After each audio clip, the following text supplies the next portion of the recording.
Ilang buwan na nga ba na hindi na natin nakikita itong si Senator Bato de la Rosa na kung saan ay dating PNP chief ng ating bansa. Ngayon meron tayo ditong news na kaugnay kay Senator Bato de la Rosa na sinasabi nga dito, Senator Bato pinaaresto na ng ICC. So basahin natin itong news na ito. GILG 10K man task force ikakasas sa Dragnet Ops. Manila, Philippines naglabas na ng warrant of arrest ang International Criminal Court laban kay Senator Ronald Bato de la Rosa.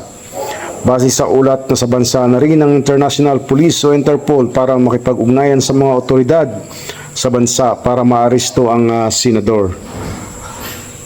Ikinokonsidera naman ng source mula sa The Hague na pamilyar sa nasabing kaso na ito ay serious at imminent.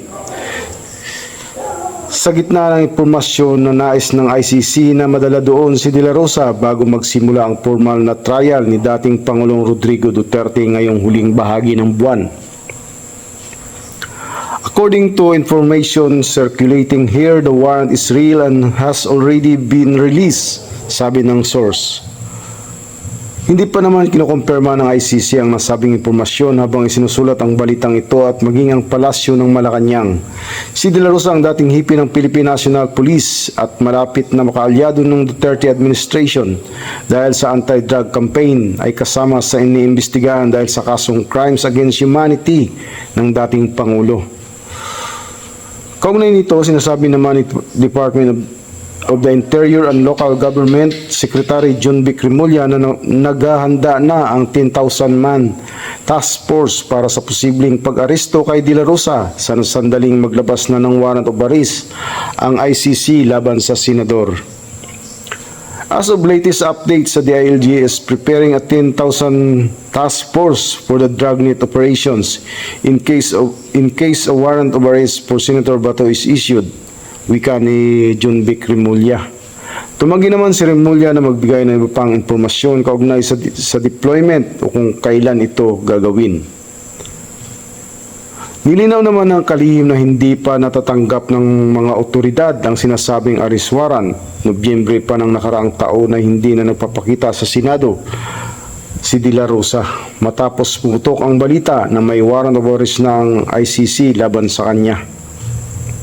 So almost May na ngayon. So mga 7 months na pala itong hindi nagpapakita si Senator Bato de la Rosa sa Senate o sa mga session. Talagang hindi na natin siya nakikita, no? So ito'y bali ano to kailan ba itong nilabas ng news na ito? Ngayong araw, kanina lang. So ano na kaya ang talagang nangyari dito kay Ronald Bato de la Rosa? Kasi siyempre hindi na siya talaga nagpaparamdam Sana kaya siya ngayon at bakit hindi siya talaga lumalantad So ano pa tayo dito ng ibang update kaugnay kay Bato de la Rosa.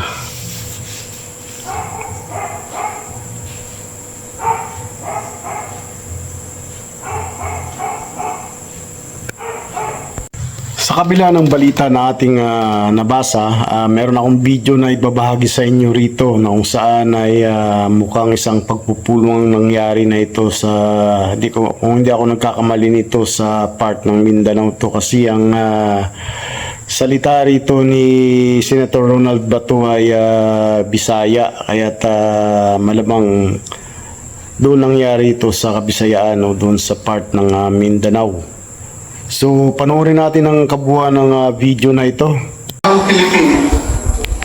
Niiling panahon na, dili na iba ang tagsa-tagsa na pag-away.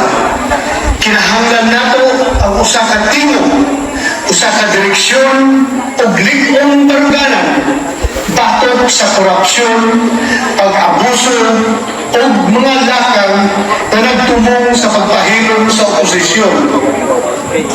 Ipahayag usab nato ang akong tibuok sa pagpanguna ni Sebastian Duterte isip leader ni ining nga koalisyon. Nailhan nato si Mayor Basti nga usa ka isog na ay baruganan andang makikiaway o iaway gyud niya ang hustisya alang sa katawhan. Ug labaw sa tanan, nagpadayon ko sa pagsuporta kang BP Sara Duterte, Inday Sara, na nagpadayon sa pagserbisyo sa atong nasod bisan pa sa mga hagit o pagsulay na iyang giatubang. Dili kami musubot nga gamiton ang politika sa pagpahilom sa mga leader na tinuod na nagserbisyo sa katawhan. Kining awaya, dili lang alang sa pipila. Kining alang sa tanang Pilipino na nangandoy o tarong nagkagamhanan, makatarunganong sistema o mas maayong kaugmaon. Panahon na aron magkahiusa. Panahon na aron mabaro. Daghang salamat.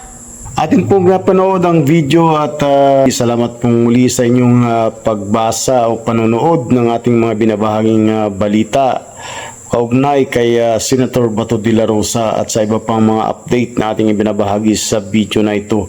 Kung nais mo magbigay ng iyong opinion, reaction, i-comment lang sa comment section sa mismong video na ito. Hanggang sa muli, maraming salamat. Bye-bye!